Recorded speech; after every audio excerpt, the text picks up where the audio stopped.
ना दोस्तों, जब परमेश्वर सृष्टि को बनाता है तो कैसे बनाता है? यशाया 45:18 क्या कहता है ये सुनते हैं।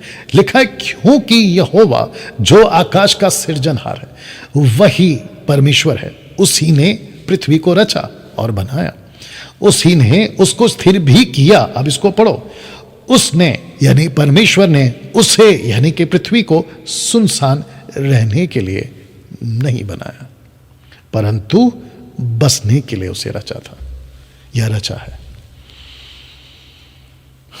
वाह! तो सवाल उठता है, क्या हुआ होगा पहली पृथ्वी को, या क्या हुआ होगा पहली पृथ्वी में? इसको आपके बीच में समझाने के लिए मैं अब कुछ बातें आपके बीच में रखूंगा। पौलुस एक जगह पे कहता है, 2 कुरिन्थियों उसका 12 अध्याय वचन 1 से, अगर मैं गलत नहीं हूं, कहता है कि मैं दर्शनों की, प्रकाशनों की, स्वप्नों की, वो फिर आगे कहता है कि मैं एक व्यक्ति को जानता हूं, ना जाने दह सहित ना जाने दह रहित स्वर्ग पर उठा लिया गया, तीसरे स्वर्ग पर उठा लिया गया। तो स्वर्ग की बहुत सारी बातें हैं जिसका प्रकाशन पौलुस को मिला, ओल्ड टेस्टमेंट में कई नबियों को मिला, जगह जगह पर एक एक अलग अलग घटनाओं पर परमेश्वर अपने स्वर्गदूतों को पृथ्वी पर भेजते थे और जो लोग देखते थे उनके हिसाब से वो उसको रिकॉर्ड करते थे। तो पौलुस ने कोलोसियंस चैप्टर 1 वर्स 16 में, कुलुस्सियों 1:16 में कुछ लिखा, आइए पहले पढ़ते हैं। क्योंकि हमको समझना है कि क्या हुआ पहली पृथ्वी में, यानी कि 1:2 में उत्पत्ति का वो बेडौल क्यों हो गई, जबकि परमेश्वर कहता है कि मैंने उसको पूरी तरह से बसने के लिए बनाया था, मैंने सुनसान नहीं बनाया था। तो ये सुनसान कैसे हो गई, बिगड़ कैसे गई? परमेश्वर का आत्मा पृथ्वी पे क्या कर रहा है और पूरी पृथ्वी पानी पानी कैसे हो गई, इसको हमको समझना होगा। तो आइए इसको पढ़ते हैं। लिखा है, क्योंकि उसी में सारी वस्तुओं की सृष्टि हुई, उसी में यीशु में सारी वस्तुओं की सृष्टि हुई। स्वर्ग शब्द को देख लीजिए, लाल किया है, और ये जो शब्द है ना स्वर्ग, उसका हिंदी का जो ऊपर का मात्रा है वो मेरे लैपटॉप में है, वो उसको या सिस्टम को या उसके फॉन्ट्स को एक्सेप्ट नहीं कर रहा है, जिसके चलते ये हो रहा है, ठीक है ना। तो आप लोग उसके लिए मुझे बख्श दें, लेकिन वो स्वर्ग है। लिखा है कि स्वर्ग की हो अथवा पृथ्वी की, देखी या अनदेखी। अब जरा ध्यान से सुनो, क्या सिंहासन, क्या प्रभुताएं, क्या प्रधानताएं, क्या अधिकार, सारी वस्तुएं उसी के द्वारा और उसी के लिए सृजी गई है।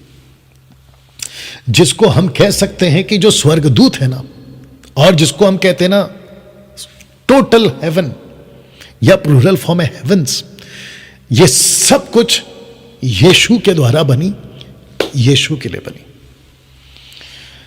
इंग्लिश में रखूंगा क्योंकि मुझे इसमें से कुछ लेना है। लिखा है, for by him were all things created that are in heaven and that are in earth, visible, invisible, whether they be thrones or dominions, principalities or powers, all things were created by him and for him. Wow, see? अब प्रश्न उठता है कि ये जो haven अर्थ जब बन रहा था तो ये थ्रोन्स, ये डोमिनियंस, ये प्रिंसिपैलिटीज और ये पावर क्या है? ये सब स्वर्गदूत हैं, ये सब उनके ऑफिसेस हैं, ये सब उनके कार्य हैं। लेकिन सबसे इंटरेस्टिंग पार्ट है लूसीफर, जिसके लिए मैंने आपके बीच में इसको रखा था या फेसबुक और यूट्यूब पर डाला था। सबसे इंटरेस्टिंग पार्ट है लूसीफर। तो जिसके साथ बाकी 4 एंजल्स भी आते हैं, एक है मिखाएल, दूसरा है गैब्रियल, तीसरा है रफाएल और चौथा है यूराएल। ये वो यूराएल है जिसकी चर्चा आपको बाइबल में नहीं मिलेगी। आगे जाकर मैं कुछ किताबों का जो बाइबल के अंदर नहीं जोड़ी गई है, लेकिन यहूदी उस वक्त और आज भी उन किताबों को जानते हैं।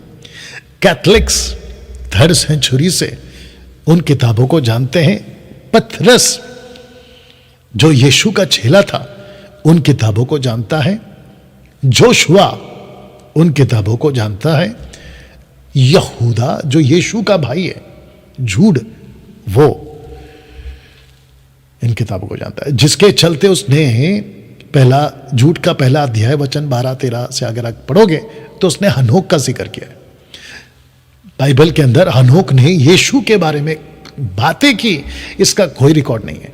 लेकिन झूठ को कैसे पता चला कि हनोक ने यीशु की प्रोफेसी करी, और यीशु के बारे में उसने इतनी प्रोफेसी करी है कि मैं आपको क्या बताऊं, जिसको मैं कुछ कुछ पढ़ भी चुका हूं, लेकिन वो बात की बात है। लेकिन अभी फिलहाल जिसको हम बिबलिया कहते हैं, 66 बुक, वो हमारे लिए काफी है उद्धार को लेकर, शिक्षाओं के क्षेत्र में, कलीसिया के क्षेत्र में ये पुस्तक काफी है। लेकिन हिस्ट्री को भी साइड में एज अ बाइबल टीचर, और जितने भी शिक्षक हैं, खास करके पास्टर जो सिखाते हैं, उनको बाकी किताबों का भी ज्ञान होना बहुत जरूरी है, जैसे पौलुस को था, पतरस को था, जूड को था ना। दोस्तों, ये टोटल 5 एंजल्स के अलावा मैं चाहता हूं कि आपको ये कॉन्सेप्ट भी समझाऊं।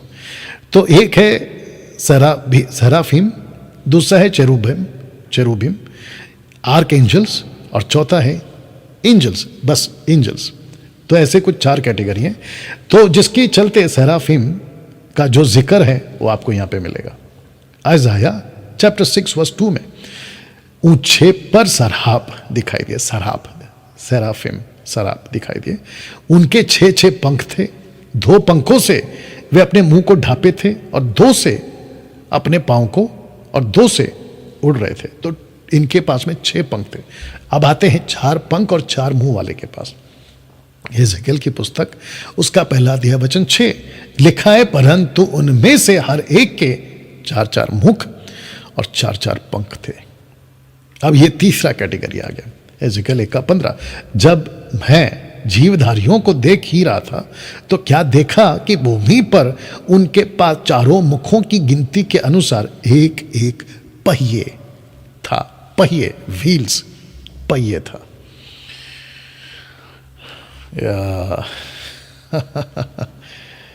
तो जब हम बात करते हैं थ्रोन्स की, डोमिनियंस की, प्रिंसिपैलिटीज की, पावर की, और जो ये एंजल्स हैं इनकी, तो जब परमेश्वर उत्पत्ति 1:1 में जब कहता है, in the beginning God created the heavens, क्योंकि जब पृथ्वी के 6 दिन की बात करेंगे उसने कुछ नहीं बनाया, इनमें से किसी को नहीं बनाया, इनमें से किसी को नहीं बनाया। ये सब कब बने? ये सब कब बने? उत्पत्ति 1:1 में, और जिसका हमारे पास में लिखित कोई रिकॉर्ड नहीं है। लेकिन जब परमेश्वर कहता है मैंने बनाया तो बनाया, तो जिसके चलते ये सब स्वर्गदूत आपको बाइबल पढ़ते वक्त में मिलते जाएंगे, जिसके ऊपर बहुत अध्ययन आपको देना बाकी है, जिसको हम कह सकते हैं कि एक दिन एक एपिसोड अगर अगुवाई हुई, बाकियों की बाइबल में उतना नहीं लिखा है, बाकी किताबों की रिसोर्सेस से, वो हनोक की किताब हो या जशेर की पुस्तक हो या विजडम की पुस्तक हो, और भी कई पुस्तकें हैं, उनमें से अगर मिलता है तो आप लोगों के बीच में उसके लिए अलग से एक एपिसोड बनाऊंगा। लेकिन फिलहाल मैं समझता हूं कि ये आप लोगों के लिए काफी है ना। दोस्तों, परमेश्वर ने इन सब स्वर्गदूतों को क्यों बनाया? तो भजन संहिता उसका 99 का 1 मेरे हाथ लग गया। आपको याद होगा कि मूसा को कहा कि तुझे 2 चेरोबिम बनाना है, चेरोबिम या करूब बनाना है, 2, ये देख लीजिएगा। और जिसके ऊपर लिखता है, भजन संहिता कहने वाला कहता है, यहोवा राजा हुआ है, देश देश के लोग कांप उठे, वह करूबों पर विराजमान है, करूबों पर विराजमान है, चेराबिम पर विराजमान है। वाह! तो परमेश्वर ने एंजल्स को बनाए थे। बहुत सारी कनेक्शंस हैं, लॉजिक है, बहुत सारी गहरी बातें हैं। जब ये सब कुछ परमेश्वर बना चुका, तब परमेश्वर ने इसको बनाया था, जिसका नाम है लूसीफर, जिसका नाम है लूसीफर, परफेक्ट इन ब्यूटी।